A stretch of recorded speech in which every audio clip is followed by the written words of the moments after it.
There are moments in every life when we question if our path is worth the struggle.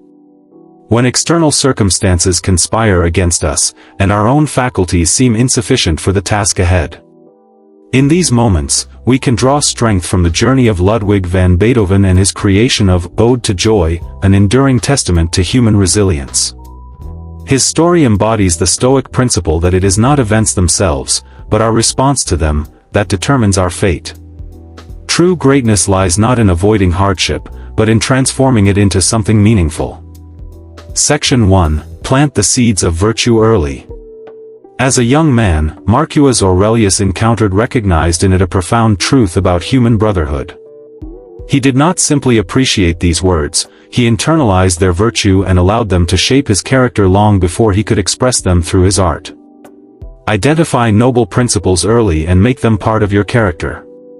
External circumstances change, but virtue remains steadfast.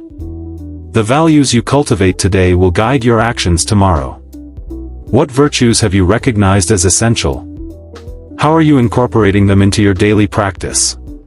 Remember that character is built slowly, through consistent action aligned with principle. Section 2. Accept adversity as the path.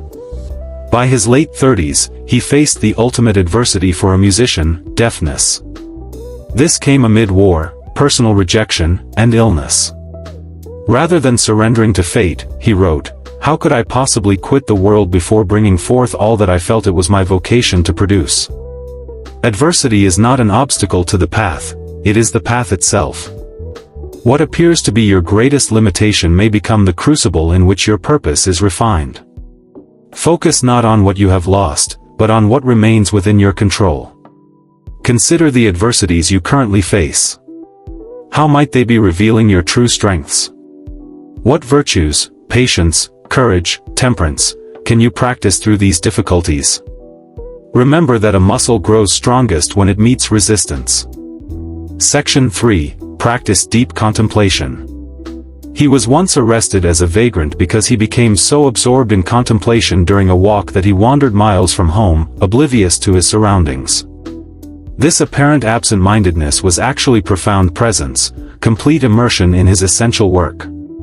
Regular, deep contemplation is not a luxury but a necessity for meaningful achievement.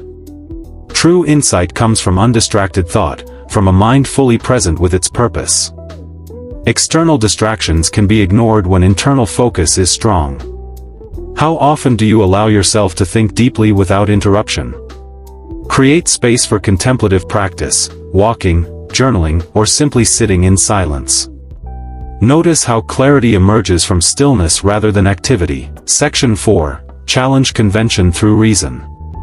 No composer before Stoic had incorporated words into a symphony. It simply wasn't done. Yet reason told him that to fully express his vision, this convention must be broken.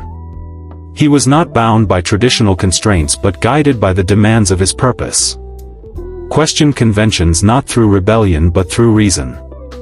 The truly wise person distinguishes between essential principles and mere customs.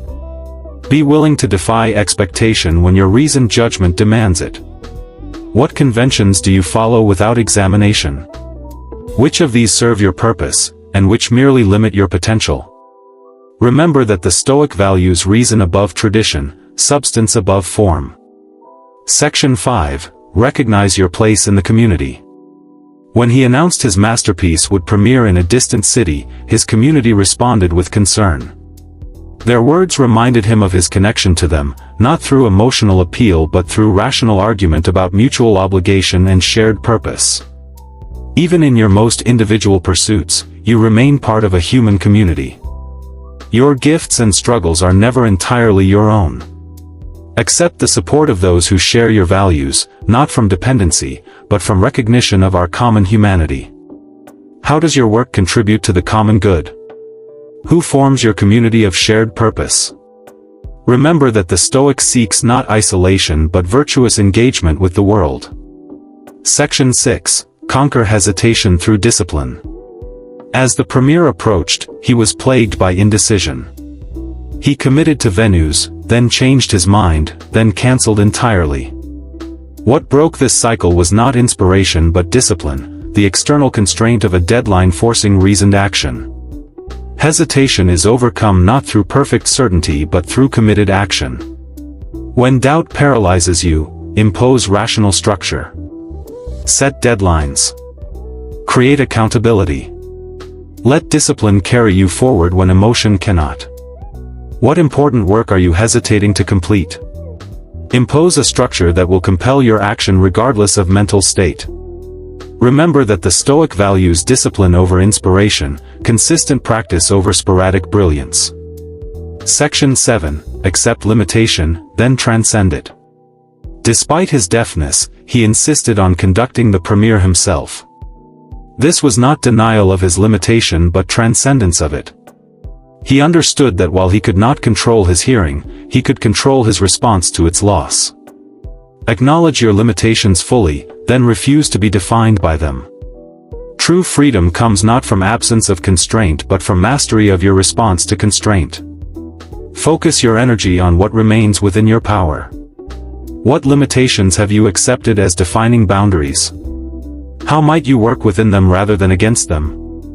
Remember that the Stoic neither ignores obstacles nor surrenders to them, but incorporates them into the path forward. Section 8. Serve the greater good, not acclaim. When he discovered the nobility would miss his premiere, leaving only common citizens in attendance, he recognized this as fitting. His work was not created for status or acclaim but to express universal human truth. Create with purpose beyond personal recognition. Fame and status are externals beyond your control, virtuous action and intention lie within it. Let your work serve its highest purpose, regardless of who witnesses it. If no one ever praised your work again, would you still pursue it? What intrinsic purpose does it serve? Remember that the Stoic finds meaning in accordance with nature and reason, not in the opinions of others. Section 9. Find dignity in duty fulfilled. When he finally turned to face the audience's response, he experienced not personal triumph but the quiet dignity of duty fulfilled. After decades of perseverance, his work had become what it was meant to be. Take measured satisfaction in work well done, not excessive pride in its reception. The completion of meaningful labor according to your highest understanding is an appropriate source of tranquility and contentment. How do you acknowledge the completion of important work? Practice finding satisfaction in the knowledge of proper effort, regardless of outcome or acclaim. Remember that the Stoic finds peace not in perfect results but in virtuous intention and action. Section 10. Accept your role in the chain of time. His creation has inspired countless generations beyond his lifetime. From individual moments of personal meaning to collective expressions during historical turning points, his work continues to serve humanity in ways he could never have foreseen.